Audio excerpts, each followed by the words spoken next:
comment enregistrer vos taxes de séjour. Donc ici, à l'écran, vous voyez dans la partie gauche le site taxesdeséjour.paris.fr et sur la partie droite, le site rennesparis.com. Donc lorsque vous êtes sur le site Rennes Paris, tout en bas, vous descendez, ici il y a marqué espace propriétaire. Vous devez vous connecter à votre compte propriétaire pour télécharger le fichier Excel. Donc vous allez dans Accès propriétaire, vous vous connectez. Alors,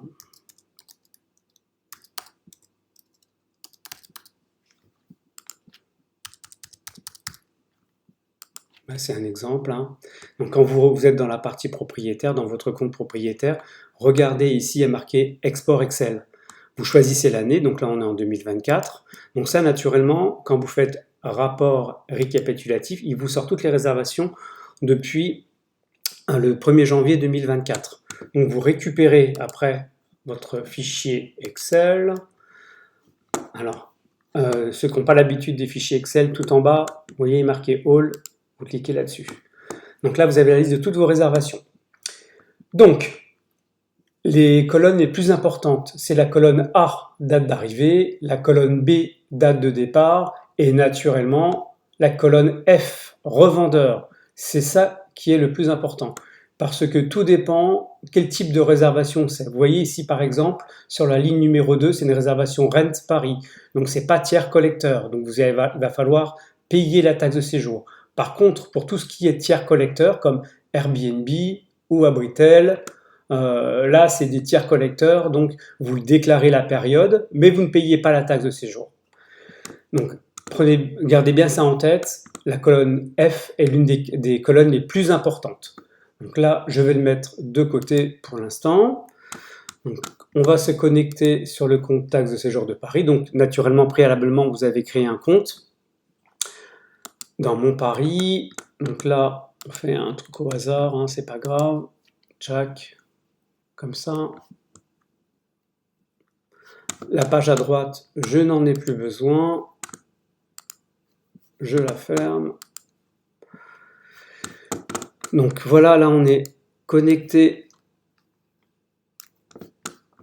à la taxe de séjour. Donc quand vous arrivez sur cette page-là, ici vous avez déclaration, vous voyez, il est marqué déclaration. Vous cliquez sur le bouton déclaration, sur l'icône déclaration. Ici, dans la colonne de droite, il y a les deux icônes, les deux zones les plus importantes.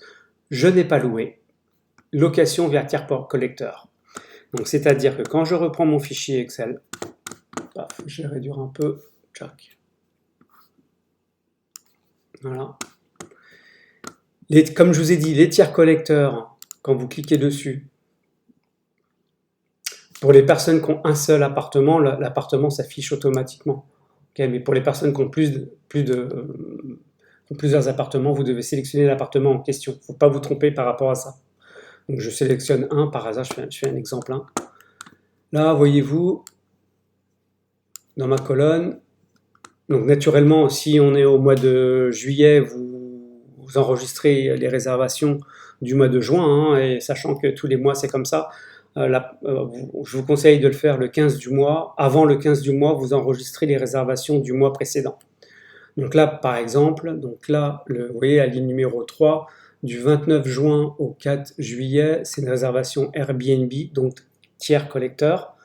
Donc là, je vais en juin, pour vous donner un exemple, je fais ajouter une période du 29 juin au 4 juillet. Vérifiez bien les dates, ça c'est important. Vous voyez ici, Airbnb, Booking, Abritel, HomeAway, HomeLiday, VRBO. Donc là, en l'occurrence, c'est une réservation Airbnb. Donc vous cochez Airbnb et vous sauvegardez. Là, je ne vais pas le faire parce que après, pour l'effacer, c'est un peu galère. Vous voyez ce que je veux dire? Donc là, je vais retour pour, par exemple, Abritel. Du 24 juin, ici là, du 24 juin au 28 juin. Donc je vais ajouter une période. Même chose, du 24 juin au 28 juin. Paf, Abritel. je coche et je sauvegarde. Donc là, vous verrez quand vous allez sauvegarder, sur votre calendrier, les zones vont changer de couleur. Quand c'est Airbnb, je pense que c'est rouge. Quand c'est Abritel, c'est bleu. Donc là, je fais retour. Donc ça va se remplir au fur et à mesure. Je reviens là-dessus. Paf. Après, il faut aussi déclarer les périodes que vous n'avez pas louées. Donc par exemple, si par exemple, on dit que c'est le même appart, hein. Oui, c'est le même appart. Donc, entre le 29 juin et le 7 et le 4 juillet, vous avez une réservation. Et puis imaginons que entre, je sais pas moi, le 30 juin et non pardon, le 4 juillet et le 6 juillet, aujourd'hui, il n'y a pas de réservation. Ben, vous devez déclarer qu'entre le 4 juillet et le 6 juillet, vous n'avez pas loué. Donc là, vous sélectionnez encore l'appartement en question. Vous faites « Je n'ai pas loué du 4 juillet au 6 juillet », tchac, et vous faites « Enregistrer ». Voilà. C'est pas plus compliqué que ça. Déclaration. Donc là, pour revenir à la page principale, je retourne sur « Déclaration ». Maintenant, le plus compliqué, on va dire, c'est quand c'est une réservation Rennes Paris, dans la colonne F. Vous voyez là, Rennes Paris, carte bancaire. Donc là, c'est à partir du 10 juillet au 14 juillet. Donc là, j'ai reçu le paiement parce que c'est une réservation Rennes Paris. Donc là, vous allez sur la partie à gauche. Bon, là, il y a plusieurs appartements parce que ce propriétaire-là a plusieurs appartements. Donc vous allez sur l'appartement en question si vous en avez plusieurs. Vous en aurez qu'un seul, donc vous choisissez bien la bonne période pour le mois correspondant. Vous faites saisir. Commencez la saisie des séjours. Là, vous allez sur la dernière ligne, pas la dernière, pardon, excusez-moi, sur la colonne propriétaire. Voilà, donc là, la ligne, pardon, j'ai du mal ce matin. La ligne propriétaire, la colonne propriétaire avec la première ligne, le propriétaire a touché 785,70 €. Donc là, vous mettez les périodes correspondantes. Donc, je ne sais pas, je mets un truc au pif, c'est uniquement pour vous montrer. Du 1er juillet au, on va dire 3 juillet. Ici, prix de vente total hors taxe. Donc vous mettez la totalité de ce que le propriétaire a reçu, de ce que vous avez reçu pour cette réservation-là. Donc vous mettez 700 €, hein, on fait un exemple. Et là, vous voyez, nombre de personnes, 4. Donc là, personne accueillie, hop, je mets 4. Puis, une fois que vous avez rentré la date d'arrivée, date de départ, prix hors taxe total, il calcule automatiquement la prix de la nuitée, vous mettez le nombre de personnes, et là, n'importe où, dans cette zone-là, vous cliquez là, et là, ça calcule la totalité.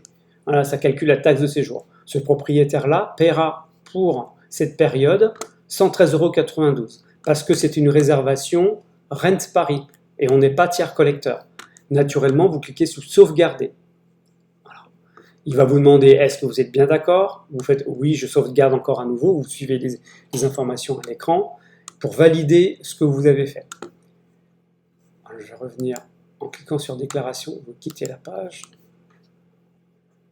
Une fois que vous avez rentré les locations tiers collecteurs, les périodes je n'ai pas loué et les réservations éventuelles Rennes Paris, vous allez voir ici il y a des cases qui vont apparaître. Ce sera pour valider votre saisie finale.